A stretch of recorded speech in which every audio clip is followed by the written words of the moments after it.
Hello dreamers. Do you like video game music? Have you ever wanted to try making chiptune, but you didn't know where to start? Well, today I'm going to show you 4 free tools you can use to make your own retro chiptunes. Whether you prefer the style of the NES, Sega Genesis, Game Boy, or Nintendo 64, there's a program here that fits your needs. I'm placing these tools in 2 different categories, traditional tools and trackers. By traditional, I mean that these programs usually involve a piano roll setup, much like FL Studio, Ableton, Logic, and other modern DAWs.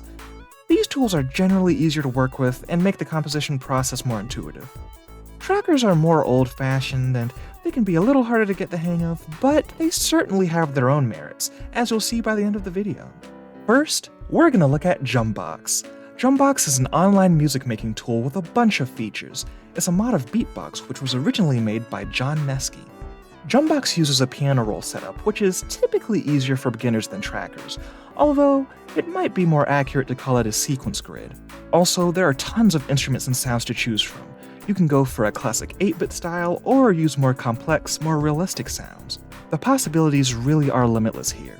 Another nice feature is that you can share your songs with the rest of the Beatbox community via Twitter, and you can listen to what other people are creating as well. If you want to hear what Jummbox can really do, I suggest checking out Bluetonium. They make killer chiptunes. Here's one of the things I've made using Jummbox.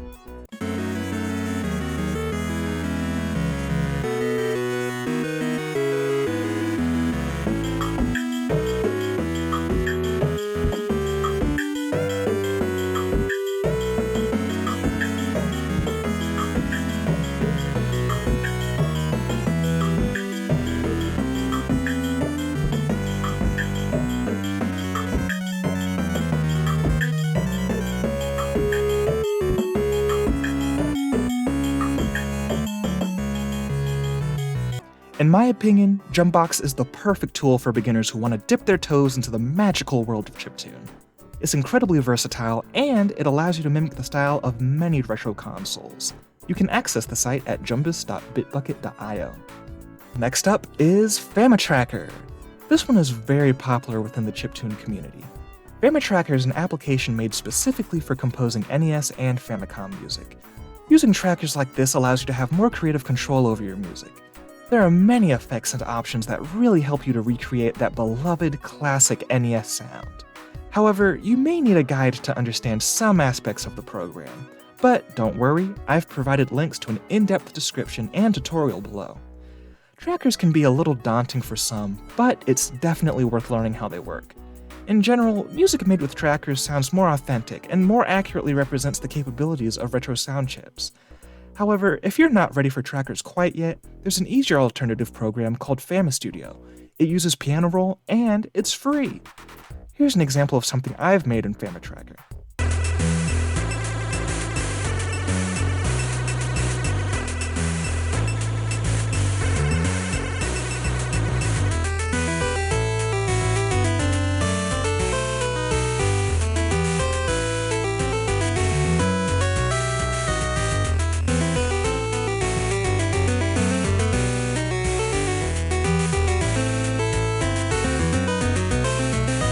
Stop!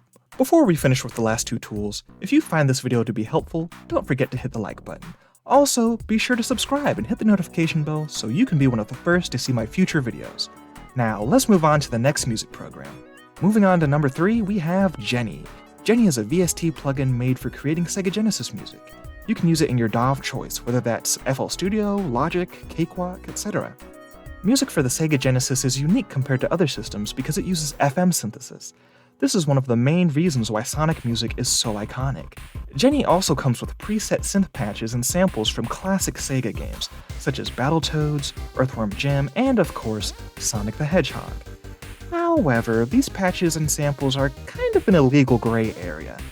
Technically, their redistribution and use is illegal by the letter of the law, as it infringes copyright. On the other hand, realistically, it's unlikely that Sega will care, and they're probably not going to prosecute anyone for using these sounds. Sega has historically been chill about fans using their intellectual property for personal, non-commercial projects. So, as long as you're not making money from it, you should be fine, ? I'm not a music lawyer though, so take my words with a grain of salt. Personally, I just make my own custom synth patches from scratch. It's harder at first, but it helps you to have a deeper understanding of how Sega Genesis chiptune works. I'll link tutorials below if you're interested in learning more about that. Overall, Genny is a decent plugin. However, while Genny is easier to use than a tracker, it can be buggy at times. This is especially true if you want to export your music to a VGM file and play it on a physical Sega Genesis. However, I know most people aren't looking to do that. If you really don't want to use a tracker and prefer piano roll, then Genny is just fine. Just back up your project files frequently in case you encounter a bug. Honestly though, when it comes to making Sega Genesis music, I prefer this next tool, and that's Furnace. Furnace is a tracker that allows you to make music not only for the Sega Genesis, but also for Game Boy, TurboGrafx-16, NES, Commodore 64, Neo Geo, Amiga, Atari 2600, and other retro sound chips. You can even make music for the Virtual Boy. Much like Jummbox, Furnace is a very versatile program. It's especially great for game developers who want to release their games on retro hardware. Older consoles have limited storage space, so it's important to keep game files as small as you can. Luckily, Furnace's VGM export feature is very efficient, so you don't have to worry about bloated music files. Genny has more of a problem with this. Now, Furnace doesn't come with the preset patches that Genny does, but it's a lot less buggy. Brickblock369 has compiled a set of synth patches to help people get started, and they're all made from scratch, with the exception of the church organ and second rock organ. I'll leave a link to that soundbank in the description. Special thanks to Brickblock369 for making people's lives so much easier. However, even if you use Brickblock's presets to start out, I still recommend eventually learning the basics of how FM synthesis works on the Genesis chip. It'll make things easier in the long run, trust me. I'll link the guides I found to be most helpful in the description. Engelbart Gaming makes it really easy to understand the basics. From there, all it takes is practice. Here's a sample of something I've made using Furnace.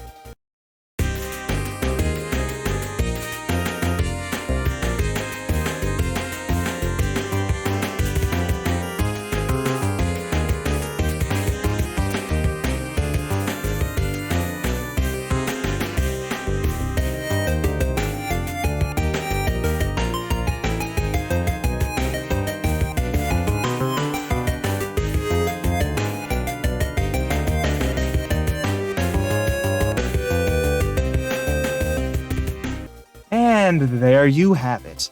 Those are 4 free tools you can use to make your own video game music.